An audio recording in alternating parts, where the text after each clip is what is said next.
And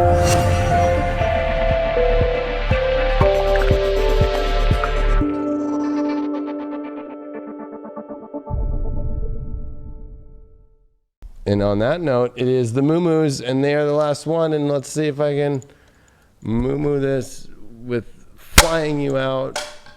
No, you stayed in there, but it's Taurus. Let's see what do we got, Taurus?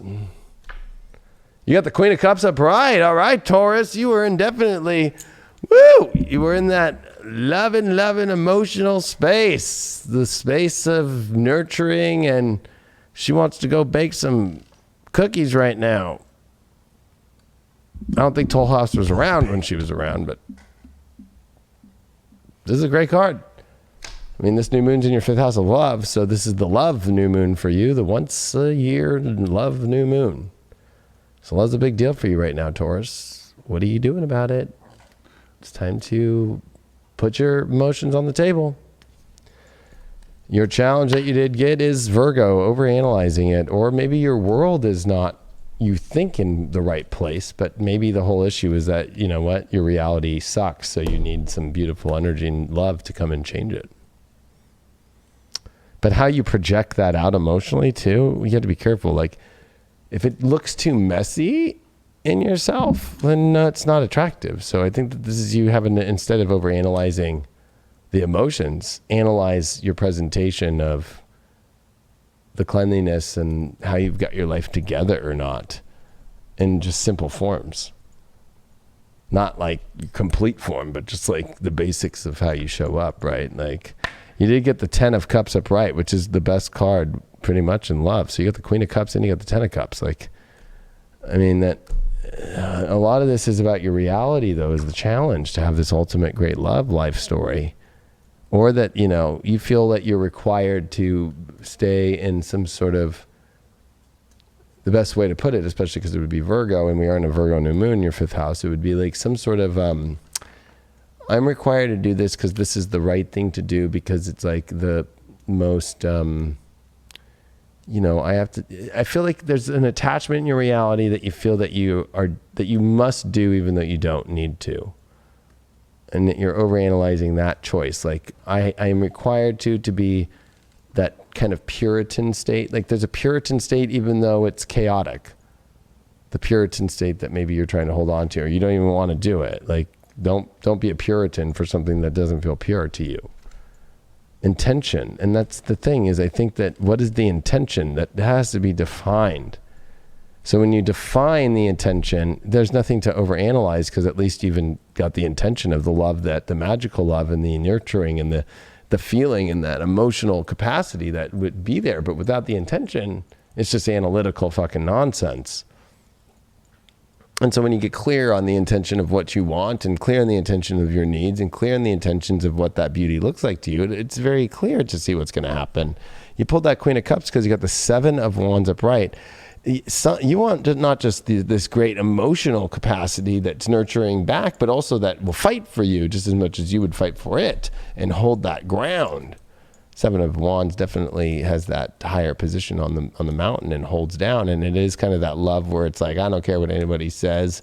We're together and fucking we'll fight anybody that tries to fucking stop us or get in between us.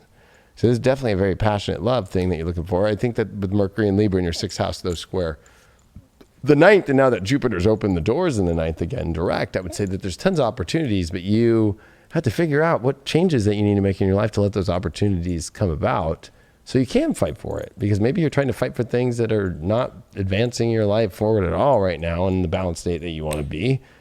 And Mars retrograde is happening for you in your 12th house. So you have to remember, like, this is you, like, kind of like letting go of your self-sabotaging energies and getting to the pure space that you want to be spiritually, not Puritan physically, but some adjustments. You pulled the 8 of Cups in reverse. So, gosh, it's like, here's this great card, the 10 of Cups. A lot of cups here, and so there's a lot of emotion going on right now. But I would say that with this 8 of Cups in reversed over this 10 of Cups, it's almost like you still want to keep looking back at something to see if there's still something there, with something that, in essence, it's like you see something that can be the ultimate love, but you still want to go look back. and you're not willing to let it go. So there's something about not wanting to, that maybe you feel like you need to keep looking back, or maybe you're afraid to move fully forward into the ultimate love story. Like you have something that you're attached to in your reality that maybe is an old intention, that maybe you need to relook at the intentions of what you're doing here with your belief systems and so forth. The shadow that you did pull up here would be, you did get the perchance to dream, which unfortunately is the to be or not to be. That's your issue. You're in a kind of, should I do this or should I not? Maybe I need to look back at that. Is that it? Is this it? Like, I think that Tauruses are confused. And I would say that confusion definitely stems from Mercury in the 6th house square Jupiter and Pluto. And I would say that it also stems from Mars retrograde in the 12th squaring over to your 9th.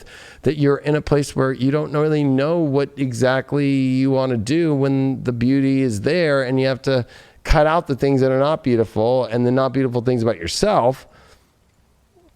And so there's a cleanse that has to happen here. And I think that if you're going to sit on the fence about things without an intention and analyze, you're going to miss some of the best stuff that you ever have in your life for love that's showing up, or miss out on a great situation.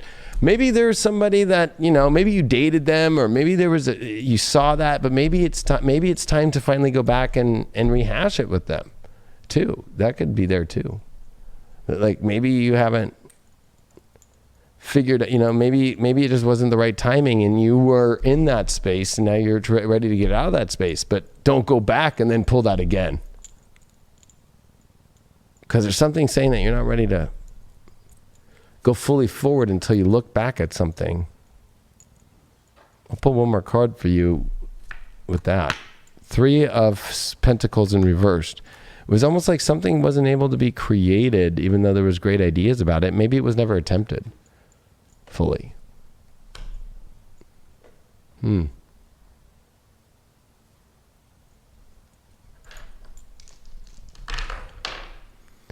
Uranus in Aries in the 4th. I mean, this is definitely wild and crazy emotions that are necessary in order for you to move forward in your life, by defining what emotion you want to feel and connecting to it, and also connecting, in different ways, and having, there's a lot of disruption emotionally too that comes from the definition of whether it's in alignment with your life or not. I think that this is important for you to really become strong when it comes to, that your living location to family situations and everything. There's a breakaway. There's a breakaway that needs to happen to get to the you that you want to be. That there's attachment issues to places that you've identified with emotionally that are no longer worthy of your attachment.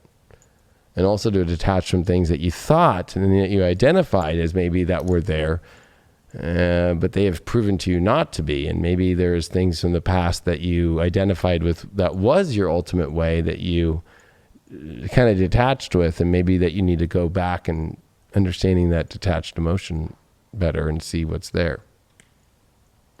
Yeah, I might need to assess. It's almost like these relationships kind of keep getting stuck in the mud before they even get any momentum to carry you through the hard times. It's the second guessing. It's getting caught within yourself. It's getting not trusting your partner with your emotional state, but there's something that is kind of slow rolling it instead of allowing yourself to get that momentum to carry you through any hard times that you might face. I think that's all of us as well.